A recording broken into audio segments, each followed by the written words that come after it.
ধর্ম করেছি, এর ফল যে আবার মানুষ পাবো সে ভরসার মধ্যে আছে। আমরা কি মানুষের কর্ম করতেছি? এই যে আমরা ওরাকান্দি ভক্ত যারা, ঠাকুর বলছেন পতিত অবতারা, বিষ্ণু অবতার, বিষ্ণু ঠাকুর এত সম্মান দিয়েছে। কিন্তু আমরা যারা হরিপুরা ঠিকই তো, কেমন এক দলের সাথে আরেক দলের মিল নাই। যত দল তত দল হবে, কেন হবে?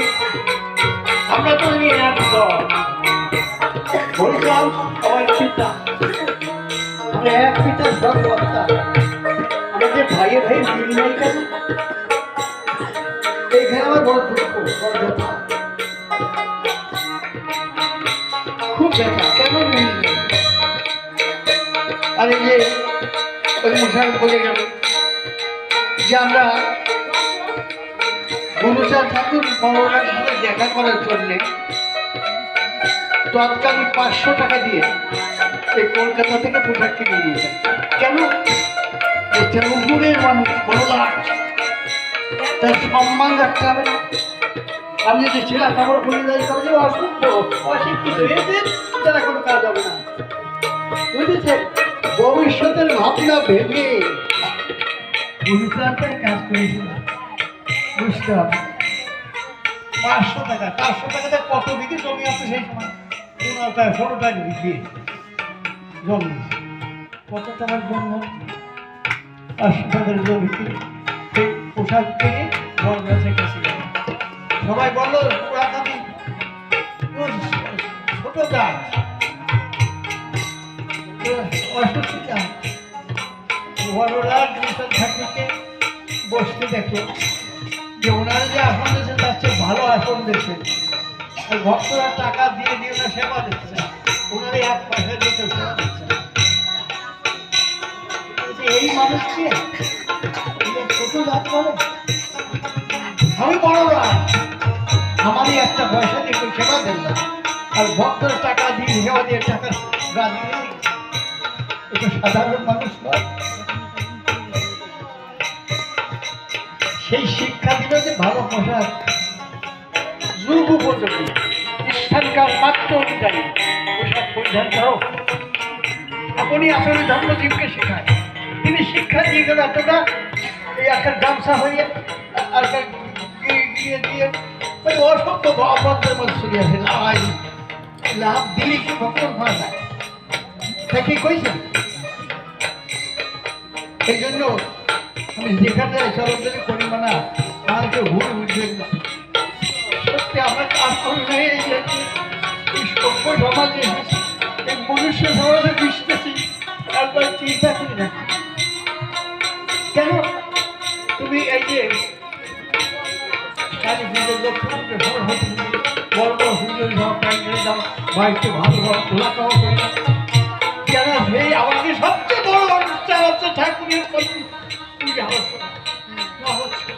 এখানে যত ভালো কাজ হয়ে আছে ভালো না, সেখানে নিষিদ্ধ আছে।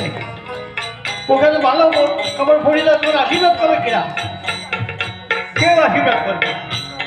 কলিতে দেবতাগণ সব নিশ্চিত, সচৈতন্য প্রহরাই। ওই পূর্বের অনুযায়ী করতেছে, তাই করতেছে। এর জাগ্রত নাই। আর জাগ্রত যে আছে ওইটা ছুটি দিয়ে দিচ্ছে, ওকে ছুটি খাইতে দিয়ে দিই যা। এখন এই আমল হচ্ছে হরিচাঁদ, মানলেও ভালো, না মানলেও ভালো। এই মালিক ঠাকুর হরিচাঁদ ঠাকুর বুঝিয়েও চলতে হবে, না বুঝিয়েও ভালো, বুঝিয়েও ভালো। সেই জন্য সাধু সঙ্গ আসতে হবে। সাধু সঙ্গ, সাধু সঙ্গ সর্বশাস্ত্রে কয় সাধু সঙ্গ মাত্র বিশিষ্ট প্রাপ্তি হয়। তার মানে কি? এই জন্য সাধু সঙ্গে এসেছে, যে কথাগুলো বলতেছে আসলে মনের কথা। মনের না কথা বলে আমার চোখে জল ধরবে কেন?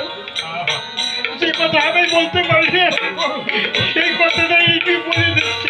আমার প্রাণের কথা, আমার মনের কথা। আমি যার কন্যার জন্ম দিয়েছি তাকে তো আমি চিনি না। আমি বলতেছি যে আপনাদের প্রাণে কেন ব্যথা লাগছে? কথাটা শুধু আমার নয়, আমার ভক্তরই নয়, কথাটা ভক্তরই।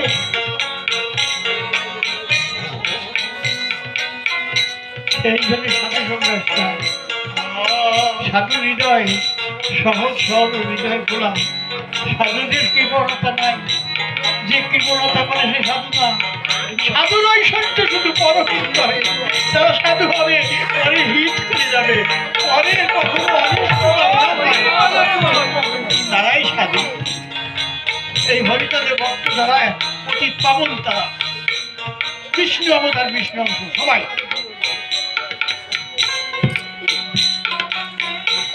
এত ভালো লাগে, দেখো কোনো শব্দ নাই, কোনো শব্দই নাই, শব্দ নাই, সবাই সে আছে শোনার জন্য কাজ পেতে রয়েছে। আমার কথা আরো কি কথা আছে, আমি সেই কথা শুনে আমার পরম জুড়ে আমার প্যানের ঠাকুরকে আমি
বেশ সবাই ভালোই লাগলো।